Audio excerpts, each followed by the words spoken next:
Magandang hapon mga kabay. So meron pa akong estimate dito. 39533. Ang model nito mga kabay ay KX 1800 ng DeWalt. Nangingitim na naman yung cellphone ko. Yung bumalik.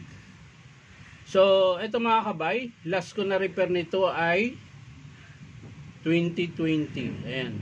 February 12. Ayun. 2020. Yun yung last na repair ko dito sa heatgun na to. So ngayon mga kabay, ito, gumagana siya pero wala siyang init na binubuga. So testing natin. Ayan po.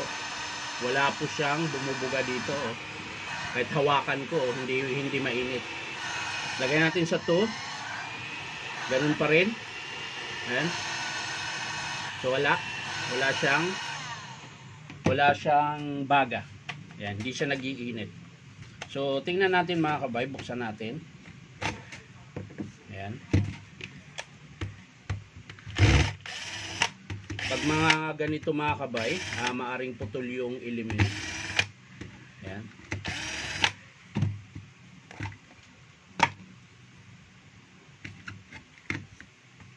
So, ayan, ito yung motor niya. So, check din natin yung motor kung mahaba pa po yung carbon brush.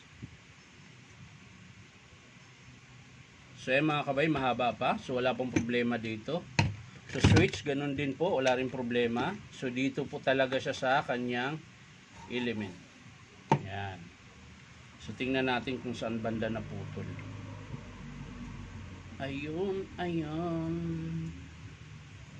Saan ka ba banda na putol?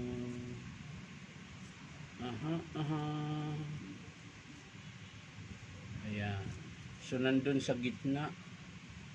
Ayan. Hindi makita mga kabay. Nandun po sa loob. Nasa loob po. Ayun. May putol po siya. May putol. Kaya po siya hindi siya nag-iinit. Ayan po. So, element po yung sira niya mga kabay. Ayan. Check natin yung PCB board niya. Minsan kasi dito din yon pag maluwag. So, wala naman mga kabay. Okay naman yung PCB board. So, dito lang po talaga sa element. So, babalik na lang natin mga kabay. Ang pinaka-estimate ko dito ay yung element niya po. May putol po na sa loob, hindi lang makikita. Ayan. Yung karugtong po dito. Ayan. May karugtong po siya dito na putol sa bandang ilalim. Ayan. So, minsan mga kabay, kaya napuputol yan. Yung alam mo yung ginagamit nyo, tapos nakapull kayo number 2, nagbabaga. Tapos naibagsak nyo ng bahagya o kaya dahan-dahan naman. Minsan kasi napapatid yun dahil nagbabaga yun siya. Minsan nga yung iba pag gumagamit ginaganon. Yung ginaganon tapos nagbabaga.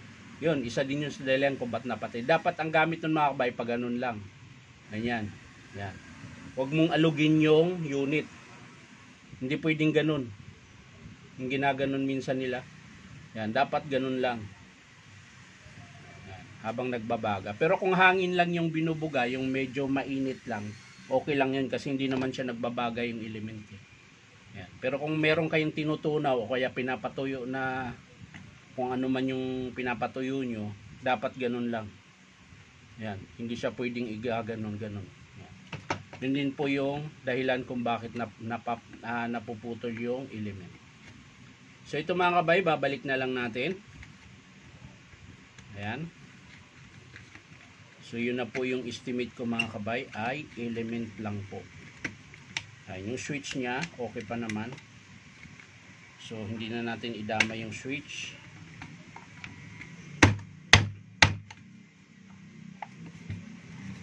Ayan. Iipitan na lang natin.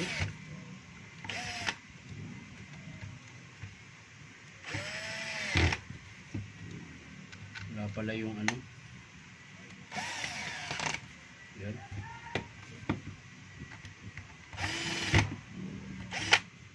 So yun mga kabay, natapos na po yung ating estimate dito po sa heatgun na KX 1800 ng Black & Decker. So maraming salamat mga kabay. Bye-bye.